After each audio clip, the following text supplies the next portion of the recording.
সূরা ইয়াসিন। বিসমিল্লাহির রহমানির রহিম। রহমান রহিম আল্লাহ তাআলার নামে। ইয়াসিন। এ জ্ঞানগর্ভ কোরআনের শপথ। তুমি অবশ্যই রাসূলদের একজন। নিঃসন্দেহে তুমি সরল পথের উপর প্রতিষ্ঠিত রয়েছ। পরাক্রমশালী ও পরম দয়ালু আল্লাহ তাআলার কাছ থেকেই এ কোরআনের অবতরণ, যাতে করে এর মাধ্যমে তুমি এমন একটি জাতির লোকদের সতর্ক করে দিতে পারো যাদের বাপ দাদাদের ঠিক এভাবে সতর্ক করা হয়নি, ফলে তারা গাফেল হয়ে রয়েছে। তাদের অধিকাংশ লোকের উপরই আল্লাহ তাআলার শাস্তি বিধান অবধারিত হয়ে গেছে, তাই তারা কখনো ঈমান আনবে না। ওদের গলদেশ সমূহে মোটা মোটা বেড়ি পরিয়ে দিয়েছি, যা ওদের চিবুক পর্যন্ত ঢেকে দিয়েছে, ফলে তারা ঊর্ধ্বমুখী হয়ে আছে।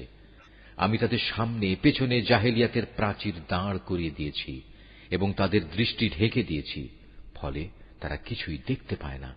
এই অবস্থায় তুমি তাদের আল্লাহর আযাব সম্পর্কে সাবধান করো বা না করো, উভয়টাই তাদের জন্য সমান কথা। তারা কখনোই ঈমান আনবে না। তুমি তো কেবল এমন লোককেই সতর্ক করতে পারো যে আমার উপদেশ মেনে চলে এবং সে অনুযায়ী দয়াময় আল্লাহ তাআলাকে না দেখে ভয় করে। হ্যাঁ, যে আল্লাহ তাআলাকে ভয় করে তাকে তুমি ক্ষমা ও মহা প্রতিদানের সুসংবাদ দান করো। আমি মৃতকে জীবিত করি, যা কিছু তারা নিজেদের কর্মকাণ্ডের চিহ্ন হিসেবে এই পৃথিবীতে ফেলে আসে, সেগুলো সবই আমি যথাযথভাবে লিখে রাখি। প্রতিটি জিনিস আমি একটি সুস্পষ্ট কেতাবে গুণে গুণে সংরক্ষিত করে রেখেছি। হে নবী, এদের কাছে তুমি একটি জনপদের দৃষ্টান্ত পেশ করো, যখন তাদের কাছে আমার পক্ষ থেকে কয়েকজন রসুল এসেছিল।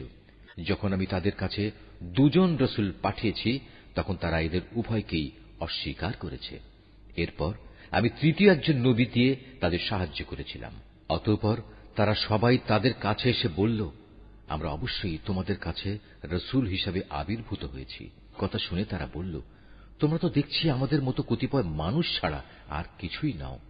আসলে দয়াময় আল্লাহ তাআলা আমাদের জন্য কিছুই পাঠাননি, তোমরা অযথাই মিথ্যা কথা বলছ। তারা বলল, আমাদের মালিক একথা ভালো করেই জানেন, আমরা হচ্ছি অবশ্যই তোমাদের কাছে পাঠানো তাঁর কয়েকজন রসুল। তোমাদের কাছে সুস্পষ্ট করে আল্লাহর বাণী পৌঁছে দেওয়া ছাড়া আমাদের আর কোনো দায়িত্ব নেই। তারা বলল, কিন্তু আমরা তো তোমাদেরই আমাদের সব অমঙ্গলের কারণ মনে করি। যদি তোমরা এখন এসব কাজ থেকে ফিরে না আসো, তাহলে আমরা অবশ্যই তোমাদের পাথর মারব। উপরন্তু তোমাদের অবশ্যই আমাদের কাছ থেকে আরো কঠিন শাস্তি স্পর্শ করবে। তারা বলল, তোমাদের দুর্ভাগ্য অকল্যাণ তো তোমাদের সাথেই লেগে আছে। এটা কি তোমাদের কোনো অমঙ্গলের কাজ যে তোমাদের ভালো কাজের কথা স্মরণ করিয়ে দেয়া হচ্ছে? আসলে তোমরা হচ্ছ একটি সীমা লঙ্ঘনকারী জাতি। এমন সময় নগরীর প্রান্ত থেকে এক ব্যক্তি এদের কাছে ছুটে এলো এবং সবাইকে বলল, হে আমার জাতির লোকেরা, তোমরা আল্লাহর এ রসুলদের অনুসরণ করো এমন এক রসুলের যে তোমাদের কাছে হেদায়েতের বিনিময়ে কোন প্রকার প্রতিদান চায় না। আসলে যারাই তার অনুসরণ করবে তারাই হবে হেদায়েত প্রাপ্ত। আমার জন্য এমন কি অজুহাত থাকতে পারে যে যিনি স্বয়ং আমাকে পয়দা করেছেন এবং যার দিকে তোমাদের সবাইকে একদিন ফিরে যেতে হবে, আমি তার ইবাদত করব না? আমি কি তাকে বাদ দিয়ে অন্য কোনো মাবুদ গ্রহণ করতে যাব? অথচ দয়াময় আল্লাহ তাআলা যদি আমার কোনো ক্ষতি করতে চান, তাহলে ওদের কোনো সুপারিশই তো আমার কোনো কাজে আসবে না, না তারা কেউ আমাকে ক্ষতি থেকে উদ্ধার করতে পারবে। এ সত্ত্বেও যদি আমি এমন কিছু করি, তাহলে আমি সুস্পষ্ট গুমরাহিতে নিমজ্জিত হয়ে যাব। আমি তো এই গুমরাহির বদলে তোমাদের মালিকের উপরই ঈমান এনেছি। অতএব তোমরা আমার কথা শোনো। এ ব্যক্তিটির আল্লাহর পথে নিহত হওয়ার পর তাকে বলা হলো, যাও, তুমি গিয়ে এবার জান্নাতে প্রবেশ করো। সেখানে গিয়ে জান্নাতের নিয়ামত দেখে সে বলল, আফসোস, যদি আমার জাতি এ কথাটা জানতে পারত। আমার মালিক আমাকে মাফ করে দিয়েছেন এবং আমাকে তিনি সম্মানিত মানুষদের দলে শামিল করে নিয়েছেন। তার হত্যাকাণ্ডের পর তাদের শায়েস্তা করার জন্য আমি তার জাতির উপর আসমান থেকে কোনো বাহিনী পাঠাইনি, না এ ক্ষুদ্র কীটদের শাস্তি দেওয়ার জন্য আমার তেমন কোনো বাহিনী পাঠানোর প্রয়োজন ছিল। আমি যা করেছি তা ছিল একটি মাত্র বিকট গর্জন, তাতেই ওরা সবাই নিথর নিস্তব্ধ হয়ে গেল। বড়ই আফসোস এমন সব বান্দাদের উপর, তাদের কাছে এমন একজন রসুলও আসেনি যাদের তারা ঠাট্টা বিদ্রুপ করেনি। তারা কি এই বিষয়টি লক্ষ্য করেনি যে তাদের আগে আমি কত জাতিকে বিনাশ করে দিয়েছি, যারা কোনোদিনই আর তাদের দিকে ফিরে আসবে না, বরং তাদের সবাইকে একদিন আমার সামনে এনে জড়ো করা হবে। তাদের শিক্ষার জন্য আমার কুদরতের একটি নিদর্শন হচ্ছে এই মৃত জমিন, যাকে আমি আসমান থেকে পানি বর্ষণ করে জীবন দান করি এবং তা থেকে শস্য দানা বের করে আনি। তা থেকেই তারা নিজ নিজ অংশ ভক্ষণ করে। আমি তাতে আরো সৃষ্টি করি নানা প্রকার খেজুর ও আঙুরের বাগান, উদ্ভাবন করি অসংখ্য নদী নালার প্রস্রবণ, যাতে করে তারা এর ফলমূল উপভোগ করতে পারে। আসলে এগুলোর কোনোটাই তো তাদের হাতের সৃষ্টি নয়। এত সত্ত্বেও কি তারা কৃতজ্ঞতা আদায় করবে না? পবিত্র ও মহান সে সত্তা, যিনি সব কিছুকে জোড়ায় জোড়ায় পয়দা করেছেন, চাই তা জমিনের উৎপন্ন উদ্ভিদ থেকে হোক কিংবা হোক স্বয়ং তাদের নিজেদের থেকে, অথবা এমন সব সৃষ্টি থেকে হোক যাদের সম্পর্কে মানুষ এখনো আদৌ কিছু জানেই না। তাদের জন্য আমার আরেকটি নিদর্শন হচ্ছে এই রাত। আমি তা থেকে দিনকে অপসারিত করি, ফলে এরা সবাই একসময় অন্ধকারে আচ্ছন্ন হয়ে পড়ে। সূর্য তার জন্য নির্ধারিত সুনির্দিষ্ট গণ্ডির মাঝে আবর্তন করে। এটা হচ্ছে মহাপরাক্রমশালী সর্বজ্ঞ আল্লাহ তাআলারই সুনির্ধারিত নিয়ন্ত্রণ ব্যবস্থা। আরও রয়েছে চাঁদ, তার জন্য আমি বিভিন্ন কক্ষ নির্ধারণ করেছি। কক্ষ পরিক্রমণের সময় ছোট হতে হতে তা একসময় এমন ক্ষীণ হয়ে পড়ে যেন তা পুরনো খেজুরের একটি পাতলা ডাল। সূর্যের এ ক্ষমতা নেই যে সে চাঁদকে নাগালের মাঝে পাবে, না রাত দিনকে ডিঙিয়ে আগে চলে যেতে পারবে। মূলত চাঁদ, সুরুজ সহ এরা প্রত্যেকেই শূন্য লোকে সাঁতার কেটে চলেছে। তাদের জন্য আরেকটি নিদর্শন হচ্ছে, আমি তাদের বংশধরদের এক সময়ে একটি ভরা নৌযানে আরোহণ করিয়েছিলাম। তাদের নিজেদের জন্য সে নৌকার মতো যানবাহন আমি সৃষ্টি করেছিলাম, যাতে মাল সম্পদ সহ তারা আরোহণ করছে। অথচ আমি চাইলে মাল সামানা সহ এদের সবাইকে ডুবিয়ে দিতে পারি। সে অবস্থায় তাদের ফরিয়াদ শোনার মতো কেউই থাকবে না, না এদের তখন উদ্ধার করা হবে। হ্যাঁ, একমাত্র আমার অনুগ্রহই ছিল যা তাদের নিজ নিজ মঞ্জিলে পৌঁছে দিয়েছিল, এবং এটা ছিল এক সুনির্দিষ্ট কাল পর্যন্ত এ বৈষয়িক সম্পদ উপভোগ করার সুযোগ। যখন তাদের বলা হয়, তোমরা তোমাদের সামনে যে আযাব রয়েছে তাকে ভয় করো, ভয় করো যা কিছু পেছনে আছে তাকেও, আশা করা যায় তোমাদের উপর দয়া করা হবে। তাদের মালিকের নিদর্শন সমূহ থেকে তাদের কাছে এমন কোন নিদর্শন আসেনি যা থেকে তারা মুখ ফিরিয়ে নেয়নি। এমনি ভাবে যখন তাদের বলা হয়, আল্লাহ তাআলা তোমাদের যে জীবনোপকরণ দিয়েছেন তা থেকে কিছু অংশ অন্যদের জন্য ব্যয় করো, তখন এ কাফেররা ঈমানদারদের বলে, আমরা কেন তাদের খাওয়াতে যাব যাদের আল্লাহ তাআলা ইচ্ছে করলে নিজেই খাবার দিতে পারতেন? হে নবী, তুমি বলো, আসলেই তোমরা সুস্পষ্ট গুমরাহিতে নিমজ্জিত আছো। তারা বলে, তোমরা যদি সত্যবাদী হও তাহলে বলো, কিয়ামতের এ প্রতিশ্রুতি কবে পূর্ণ হবে? এসব প্রশ্নের মাধ্যমে এরা আসলে যে বিষয়টির জন্য অপেক্ষা করছে তা তো হবে একটি মহা গর্জন। তা এদের হঠাৎ করে পাকড়াও করবে, এবং তখনও দেখা যাবে তারা এ ব্যাপারে বাক বিতণ্ডা করেই চলেছে। এই সময় তারা শেষ ওসিয়তটুকু পর্যন্ত করে যেতে সক্ষম হবে না, না তাদের আপন পরিবার পরিজনদের কাছে আর কোনোদিন ফিরিয়ে আনা হবে। যখন দ্বিতীয়বার সিঙায় ফুৎকার দেওয়া হবে, তখন মানুষগুলো সব নিজেদের কবর থেকে বেরিয়ে নিজেদের মালিকের দিকে ছুটতে থাকবে। তারা হতভম্ব হয়ে একে অপরকে বলবে, হায় কপাল আমাদের, কে আমাদের ঘুম থেকে এমনি করে জাগিয়ে তুলল? এ সময় ফেরেশতারা বলবে, এ হচ্ছে তাই কিয়ামত।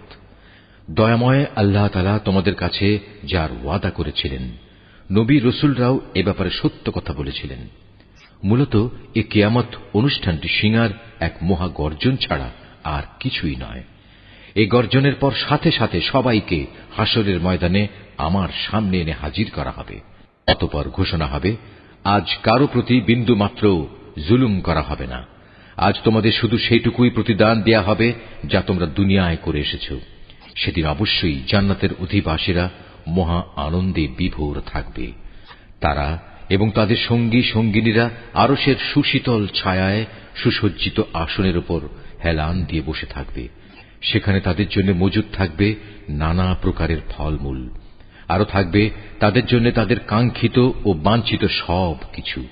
পরম দয়ালু মালিকের পক্ষ থেকে তাদের স্বাগত জানিয়ে বলা হবে, তোমাদের উপর সালাম বর্ষিত হোক।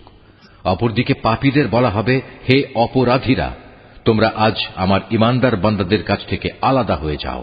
হে বনি আদম, আমি কি তোমাদের এ মর্মে নির্দেশ দেইনি যে তোমরা শয়তানের গোলামি করো না? কেননা সে হচ্ছে তোমাদের প্রকাশ্য দুশমন। আমি কি তোমাদের কথা বলিনি তোমরা শুধু আমারই ইবাদত করো? কেননা এটি হচ্ছে সহজ সরল পথ। আর শয়তান, সে তো তোমাদের আগেও অনেক লোককে এভাবে পথভ্রষ্ট করে দিয়েছিল, তা দেখেও কি তোমরা বুঝতে পারলে না? হ্যাঁ, এ হচ্ছে সেই জাহান্নাম যার ওয়াদা তোমাদের সাথে বারবার করা হয়েছিল। আজ সবাই মিলে তাতে গিয়ে প্রবেশ করো, যাকে দুনিয়ার জীবনে তোমরা অস্বীকার করছিলে। আজ আমি তাদের মুখের উপর ছিপি এঁটে দেব। আজ তাদের হাতগুলো আমার সাথে কথা বলবে, তাদের পাগুলো আমার কাছে সাক্ষ্য দেবে এরা কি কাজ করে এসেছে। অথচ আমি যদি চাইতাম, দুনিয়ায় আমি এদের চোখ থেকে দৃষ্টিশক্তি বিলোপী করে দিতাম। তেমনটি করলে তুমি বলো, এরা কিভাবে তখন চলার পথ দেখে নিত? তাছাড়া যদি আমি চাইতাম, তাহলে কুফরির জন্য তাদের নিজ নিজ জায়গায় তাদের আকৃতি বিনষ্ট করে দিতে পারতাম। সে অবস্থায় এরা সামনের দিকেও যেতে পারত না, আবার পেছনেও ফিরে আসতে পারত না। যাকেই আমি দীর্ঘ জীবন দান করি, তাকেই আমি সৃষ্টিগত দিক থেকে তার প্রাথমিক অবস্থায় ফিরিয়ে নিয়ে যাই। এটা দেখেও কি তারা বুঝতে পারে না কে তাদের দেহে এ পরিবর্তনগুলো ঘটাচ্ছে? তোমরা এও জেনে রেখো, আমি এ রসুলকে কাব্য রচনা শেখাইনি, এবং এটা তার নবী মর্যাদার পক্ষে শোভনীয় নয়। আর তার আনিত গ্রন্থ তা তো হচ্ছে একটি উপদেশ ও সুস্পষ্ট কোরআন। এতে করে সে তা দ্বারা যে অন্তর্জীবিত তাকে জাহান্নামের ব্যাপারে সতর্ক করে দিতে পারে, এবং যা দ্বারা কাফেরদের উপর শাস্তির ঘোষণা সাব্যস্ত হয়ে যায়। এরা কি লক্ষ্য করে না, আমার নিজের হাত দিয়ে বানানো জিনিসপত্রের মধ্যে থেকে আমি তাদের কল্যাণের জন্য পশু পয়দা করেছি, আর এখন তারা নাকি এগুলোর মালিক হয়ে বসেছে। অথচ আমি এগুলো তাদের বশীভূত করে দিয়েছি। এর কিছু হচ্ছে তাদের বাহন, আর কিছু এমন যার গোশত থেকে তারা খাদ্য গ্রহণ করে। এর জন্য তার মধ্যে আরো উপকারিতা রয়েছে পানীয় বস্তুও। তবু কি তারা তার শুকর আদায় করে না, যিনি তাদের এগুলো দান করেছেন? এ সত্ত্বেও তারা আল্লাহ তাআলার বদলে অন্যদের মাবুদ বানায়, তাও এই আশায় তাদের পক্ষ থেকে এদের সাহায্য করা হবে। অথচ তারা তাদের কোন রকম সাহায্য করার ক্ষমতাই রাখে না, বরং কিয়ামতের দিন তাদের সবাই দলবদ্ধভাবে জাহান্নামে এসে জড়ো হবে। অতএব হে নবী, এদের এসব জাহেলি কথাবার্তা যেন তোমাকে উদ্বিগ্ন না করে। অবশ্যই আমি জানি যা কিছু এরা গোপন করে এবং যা কিছু প্রকাশ্যে বলে বেড়ায়। এ মানুষগুলো কি দেখে না আমি তাদের একটি ক্ষুদ্র শুক্র কীট থেকে পয়দা করেছি? অথচ সৃষ্টি হতে না হতেই ক্ষুদ্র কীটের সে মানুষটি আমার সৃষ্টির ব্যাপারে খোলাখুলি বিতণ্ডাকারী হয়ে পড়ল। সে আমার সৃষ্টি ক্ষমতা সম্পর্কে নানা কথা রচনা করতে শুরু করল, এবং একসময় সে লোকটি তার নিজ সৃষ্টি কৌশলী ভুলে গেল। সে বলল, কে মানুষের এ হাড় পুনরায় জীবিত করবে যখন তা পচে গলে যাবে? হে নবী, তুমি এদের বলো, হ্যাঁ, তাতে প্রাণ সঞ্চার তিনিই করবেন যিনি প্রথমবার এতে জীবন দিয়েছিলেন, এবং তিনি সমস্ত কিছুর সৃষ্টি কৌশল সম্পর্কে সম্যক অবগত রয়েছেন। তিনি তোমাদের জন্য সবুজ সতেজ বৃক্ষ থেকে আগুন উৎপাদন প্রক্রিয়া সম্পন্ন করেছেন, এবং তা দ্বারাই তোমরা আজ আগুন জ্বালাচ্ছ। যিনি নিজের ক্ষমতা বলে একবার আকাশমণ্ডল ও জমিন সৃষ্টি করেছেন, তিনি কি পুনরায় তাদেরই মতো কিছু সৃষ্টি করতে সক্ষম নন? হ্যাঁ, নিশ্চয়ই তিনি মহাস্রষ্টা ও সর্বজ্ঞ। তিনি যখন কিছু একটা সৃষ্টি করতে ইচ্ছা করেন, তখন কেবল এটুকুই বলেন, হও, অতঃপর তার সাথে সাথে তৈরি হয়ে যায়। অতএব পবিত্র ও মহান সে আল্লাহ তাআলা, যিনি প্রত্যেক বিষয়ের উপর সার্বভৌম ক্ষমতার একচ্ছত্র মালিক, এবং তাঁর কাছেই একদিন তোমাদের সবাইকে ফিরে যেতে হবে।